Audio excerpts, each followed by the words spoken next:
Well, here's a beaver pond.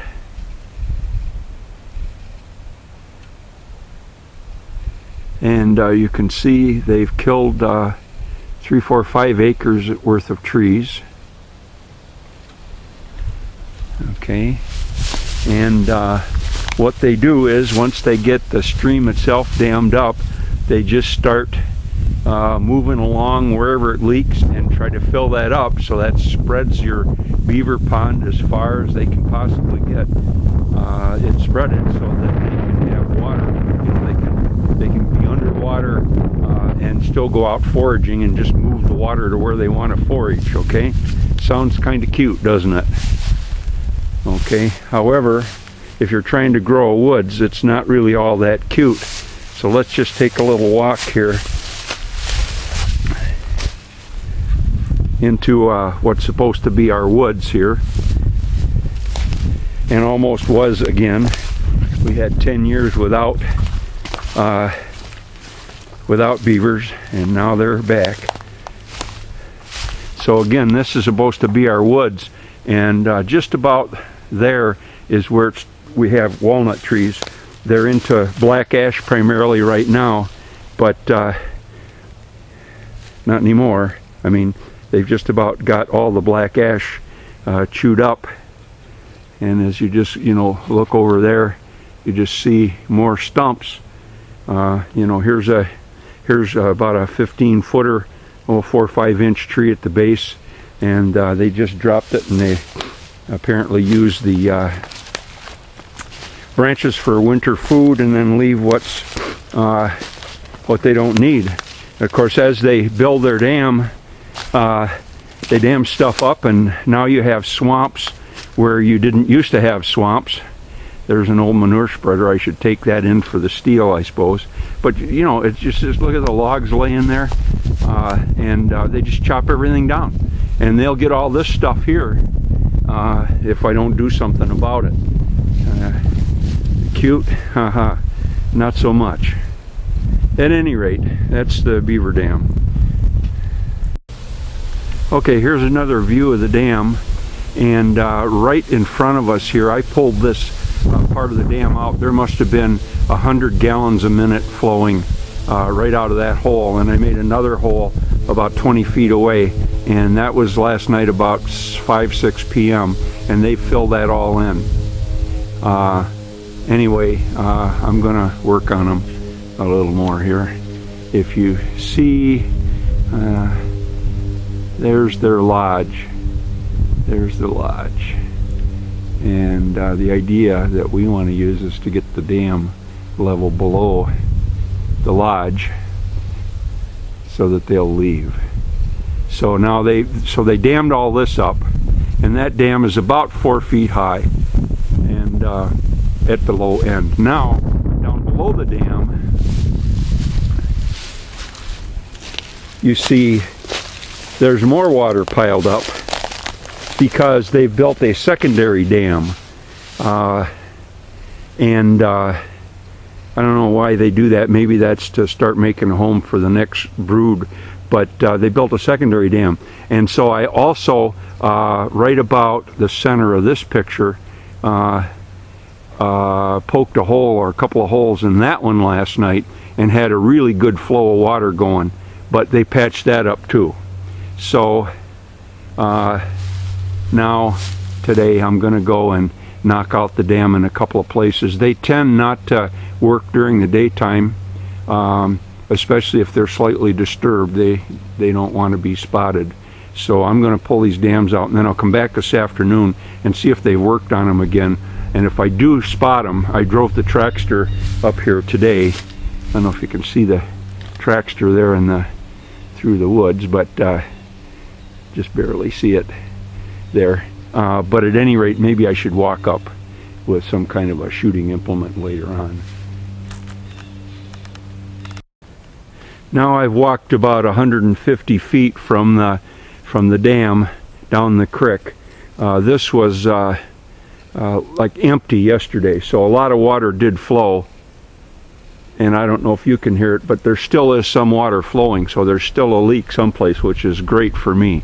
my big hope is that the springs that are filling the creek up on the neighbor's land must be running pretty low. So if I can get that thing to drain, you know, for 8 or 10 hours a day, it's probably not going to refill, and that'll help me with getting rid of the beavers.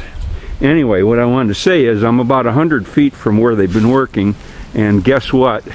We're into black walnut territory here. There, and that's what I really don't want them to get.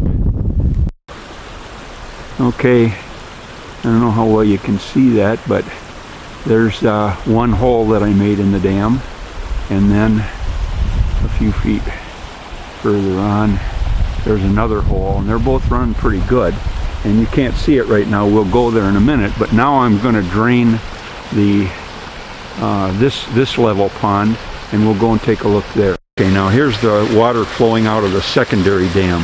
The primary dam is up there, secondary dam is here, and I went and checked this morning. If you go down the creek here, I know the sun's probably in the way, to some big trees over there and around the corner. They've even built a third level dam, which I've also pulled out. Just for perspective, maybe you can just barely see the pond, but anyway, it's just up there where the grass starts to get tall looking. Okay, so we're about 100 feet from there.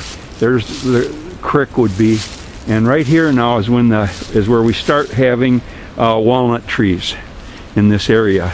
And the reason that I wanted to take you here was to show you this particular walnut tree. Just almost tripped.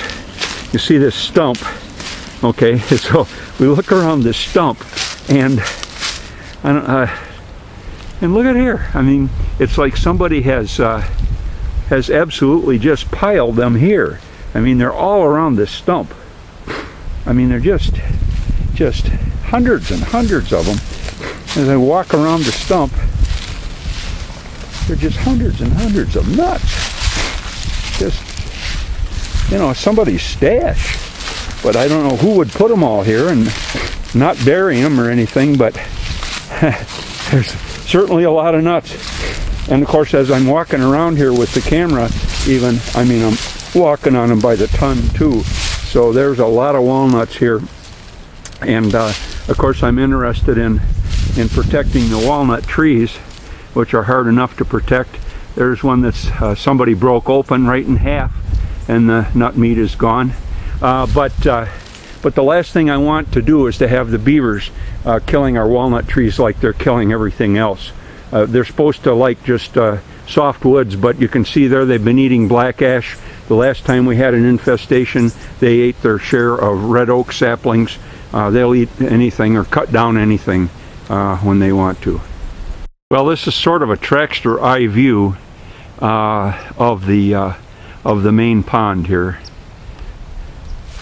And as you look here, you can see how they just, as they raise the level, the little indentations just kind of continue to go up through the woods. And they can get a long ways. We've had 150 foot trails like that before. But the reason that I'm taking this shot right here is I want to be able to get a reference for how much the pond goes down. And I think it's gone down 3 or 4 inches just since yesterday, maybe 5 or 6, but because it was almost over the top yesterday. So that's where we are as of Sunday. What is it, October 16th, I think. Anyway, Sunday. Now we're deeper up in the woods. We're going to go back in behind the Beavers lodge, and right away you can see they're working on dinner, which is white oak. They've got another, they got that one partially chopped through. This one, apparently they just girdle the tree first. Maybe they eat that and then they chop the tree down and usually leave it. Here's another oak that's girdled. Okay. Here's one. Oh, it's probably 20-25 years old. No sense to it at all as far as I'm concerned. That's a white oak, which would have made a nice tree, but not anymore. Here's another white oak that's they've you know, just busted up, destroyed. And then here's the what I call the punji stick. See, they chop that. Let's see, where are we? They chop the thing off and leave this much sticking up. Sometimes it's sharper than that. You walk through a thick woods and step on that, and you're going to go right through your side of your leg. There's another one that they're preparing to work on. Here's another one.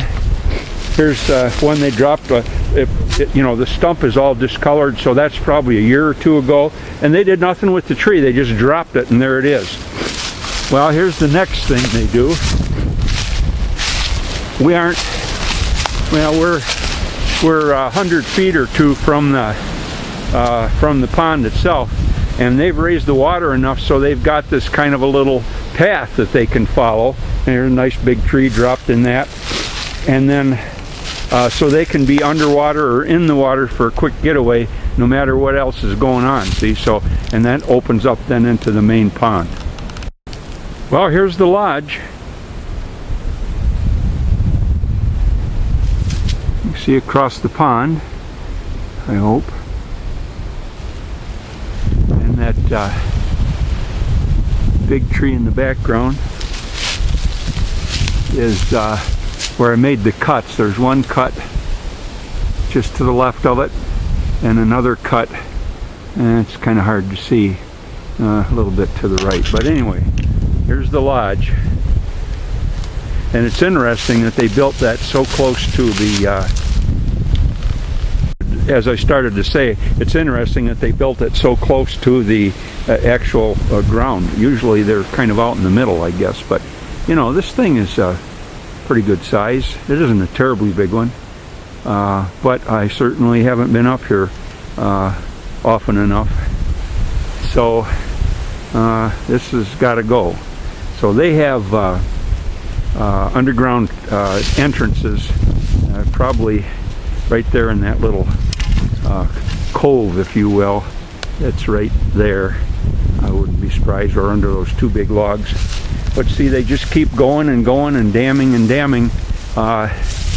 know, just to try to make things as big as they can. And if you notice, there aren't any big trees here because they destroyed them the last time they did it. And we just got past the place where the trees were starting to grow, and they did it again. You know, trees like that great big one there were fine and live, and they're just all gone.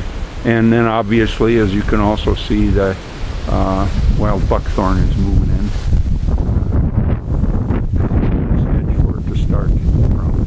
Anyway, so that's the lodge. I'm 200 feet or so away from the pond. And there's no other beaver activity around here, but look at there. Here's that poplar that's 50, 60 feet high. And they had to destroy that thing. Isn't that something? Huh.